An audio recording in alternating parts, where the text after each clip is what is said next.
अच्छा, अब ये कुछ MCQ मैं आपसे डिस्कस कर रहा हूँ। Which of the following can not pass through vacuum, कौन सी वेव्स हैं जो वैक्यूम में से पास नहीं हो सकती। तो आपको पता है जो इलेक्ट्रोमैग्नेटिक वेव्स होंगी वही वैक्यूम से पास होंगी, जो इलेक्ट्रोमैग्नेटिक नहीं होंगी वो पास नहीं होंगी। रेडियो वेव इलेक्ट्रोमैग्नेटिक वेव है तो ये पास होगी। साउंड वेव मैकेनिकल वेव है तो ये पास नहीं होगी। माइक्रोवेव भी इलेक्ट्रोमैग्नेटिक वेव है तो ये पास होगी। हमें देखना था which of the following can not pass, तो इसका मतलब है साउंड वेव पास नहीं हो सकती, ऑप्शन डी होगा। उसके बाद क्वेश्चन है the wave which do not require any medium for propagation, तो हम इसको क्या कहते हैं, इसको इलेक्ट्रोमैग्नेटिक वेव कहते हैं। Which of the following is correct for transfer waves, transfer waves के लिए कौन सी बात करेक्ट है।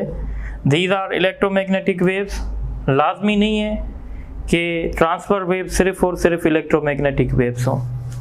दीज आर मैकेनिकल वेव्स, ये भी लाजमी नहीं है, इलेक्ट्रोमैग्नेटिक वेव्स भी हो सकती हैं, मैकेनिकल भी हो सकती हैं। दीज कैन बी पोलराइज, ये सही है, जो भी ट्रांसफर वेव होगी वो हमेशा पोलराइज हो सकेगी। देखिए सारे इलेक्ट्रोमैग्नेटिक वेव ट्रांसफर वेव्स हैं, पर ये लाजमी नहीं है कि जितने भी ट्रांसफर वेव्स हैं वो सारे के सारे इलेक्ट्रोमैग्नेटिक वेव्स हों। इसीलिए हम बेस्ट ऑप्शन पे जाएंगे, तो बेस्ट ऑप्शन है these can be polarise. Question the wave in which particles of medium और oscillating along the direction of wave propagation, तो ये मैंने डिस्कस किया था, ये लॉन्गिट्यूडनल वेव होगी। उसके बाद क्वेश्चन है in ripple tank dash are produce, ripple tank में हम क्या प्रोड्यूस करते हैं। तो मैंने बताया था रिपल टैंक में हम वाटर होता है और हम उस वाटर में डिस्टर्बेंस क्रिएट करते हैं, यानी हम वाटर की रिपल्स यानी वाटर की वेव्स बनाते हैं, सो हम वाटर वेव्स प्रोड्यूस करते हैं। उसके बाद क्वेश्चन है the ripple tank may be used to demonstrate dash of waves, तो रिपल टैंक्स मैंने बताया था बेसिक वेव के जो फीचर्स होते हैं उसको देखने के लिए हम यूज़ करते हैं। तो वेव के बेसिक फीचर्स रिफ्लेक्शन भी है, रिफ्रैक्शन भी है, इंटरफेरेंस भी है, डिफ्रैक्शन भी है, तो सारे सही होंगे, इसलिए ई होगा। उसके बाद MCQ से in ripple tank bright line shows dash because it acts as dash, तो मैंने बताया था ब्राइट लाइन जो है वो एक किस्म का क्रस्ट होता है, और क्रस्ट इसलिए ब्राइट लाइन बनता है क्योंकि वो डाइवर्जिंग लेंस नहीं बल्कि कन्वर्जिंग लेंस एक्ट करता है, तो इसका ऑप्शन सी होगा। अब हम एक छोटी सी टॉपिक करते हैं और इसको कहते हैं energy in wave, energy in wave या पावर ट्रांसमिटेड बाय वेव, इसको हम ऐसे भी कह सकते हैं power transmitted by wave. You all know कि हमारे पास जो वेव होती है, wave is nothing but it is the carrier of energy.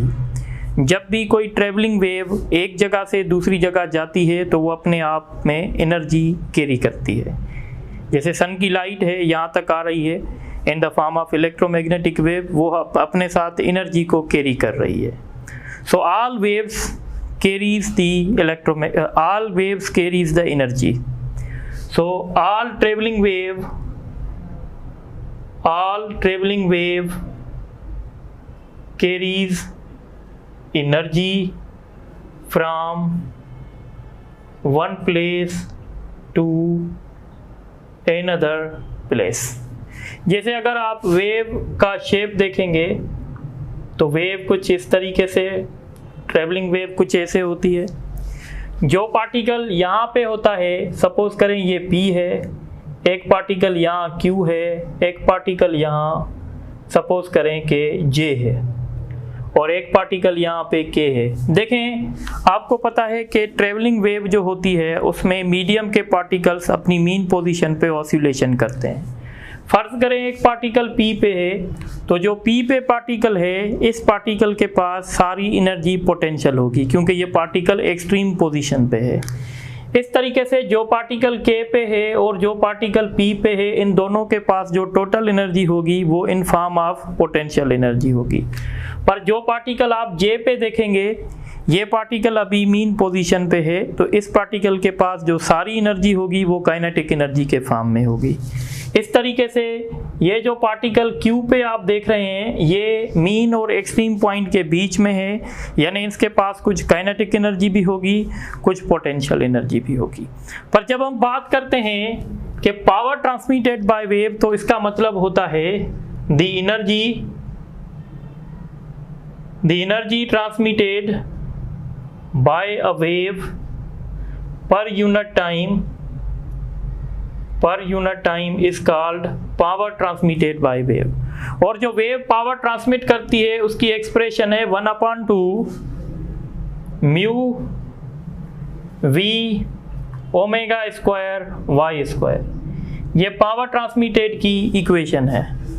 इसका